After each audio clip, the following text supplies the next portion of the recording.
Ada perubahan persyaratan menjadi calon kepala desa di Undang-Undang Nomor 3 Tahun 2024. Calon kepala desa bisa dari luar desa yang melaksanakan pilkades.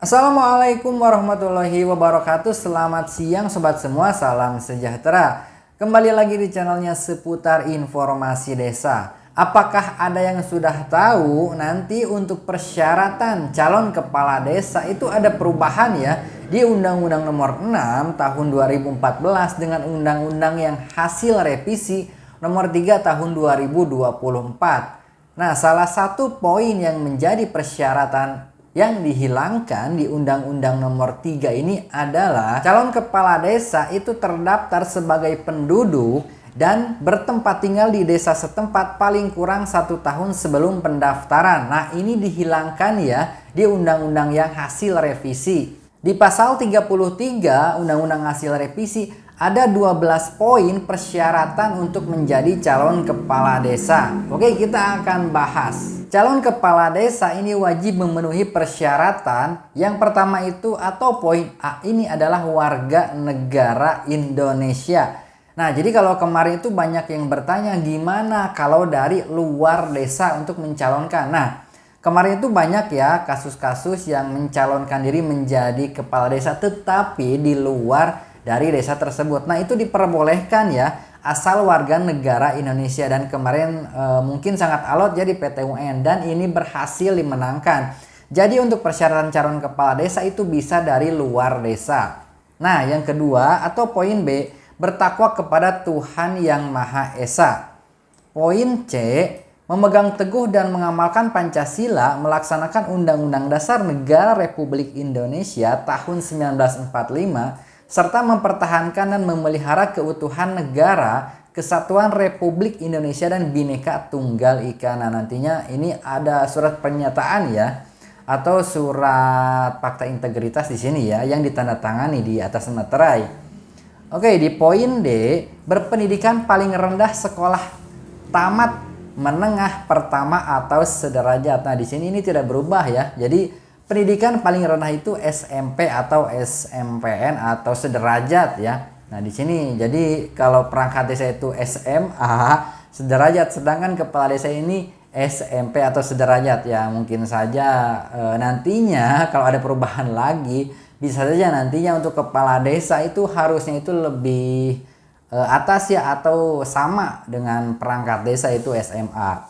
Nah, di poin E, berusia paling rendah 25 tahun pada saat mendaftar. Nah, jadi paling rendah ya 25 tahun usianya. Jadi tidak boleh 24, 23. Kalau yang 60 tahun itu bisa ya 70 tahun apabila mampu. Nah, di sini kita lihat paling rendah 25 tahun.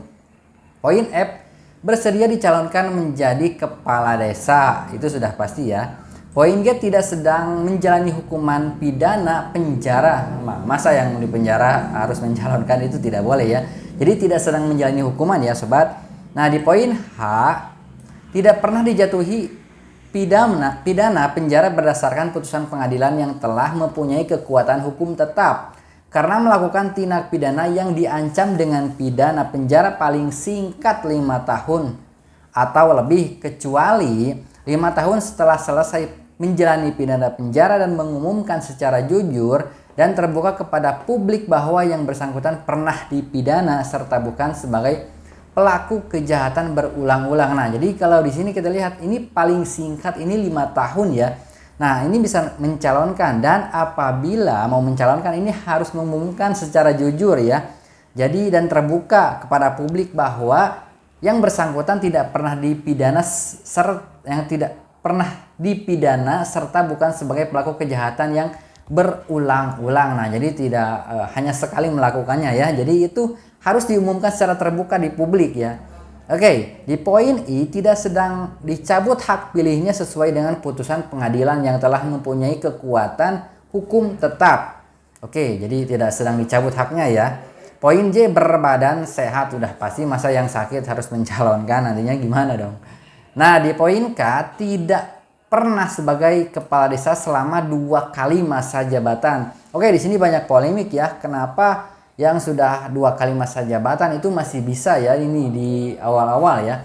Nah, di sini diterangkan selama 2 periode ini adalah calon kepala desa atau kepala desa ini yang mengikuti ataupun sesuai dengan undang-undang ini ya nomor 3 tahun 2024. Jadi misalkan 8 tahun, nah itu sudah 2 kali, tidak boleh mencalonkan lagi. Apabila yang 2 tahun itu ada salah satunya mencalonkan diri, tetapi ikut masa jabatan yang undang-undang lama, nah itu masih bisa ya mencalonkan lagi ke 3 kalinya. Oke, ini sudah dibahas ya di video-video yang sebelumnya. Nah yang terakhir ini adalah syarat lain yang diatur dalam peraturan daerah, kabupaten atau kota. Nah jadi di sini kita lihat ya. Nantinya regulasi lebih komprehensifnya atau lebih rincinya akan diatur dalam peraturan kabupaten atau kota. Jadi yang hilang antara undang-undang lama dengan undang-undang hasil revisi poinnya adalah ini sobat. Nah jadi itu ya poinnya. Jadi yang hilang itu hanya 1 poin yang hilang. Jadi siapa yang minat menjadi kepala desa setelah undang-undang yang baru ini disahkan, oke, berapa gajinya? Nah kalau kita lihat gajinya itu, kita lihat ya golongan 2A karena peraturan pemerintah belum dirubah ya. Golongan 2A akan tetapi kita lihat di sini lebih besar ya. Dan ada tunjangan purna tugas, terus jaminan kesehatan, jaminan sosial, tunjangan keluarga juga ada. Nah, itu hasil dari revisi undang-undang desa yang baru ya. Jadi nantinya kepala desa itu tidak hanya mendapatkan siltap, tetapi mendapatkan tunjangan juga dan jaminan sosial. Demikian informasinya, mudah-mudahan bermanfaat. Silahkan dukung channelnya ya dan berikan komentarnya di bawah sobat. Selalu jaga kesehatan, jaga pola makan, istirahat yang cukup, olahraga yang teratur bila perlu, dan selalu semangat menjalani aktivitasnya. Wassalamualaikum warahmatullahi wabarakatuh.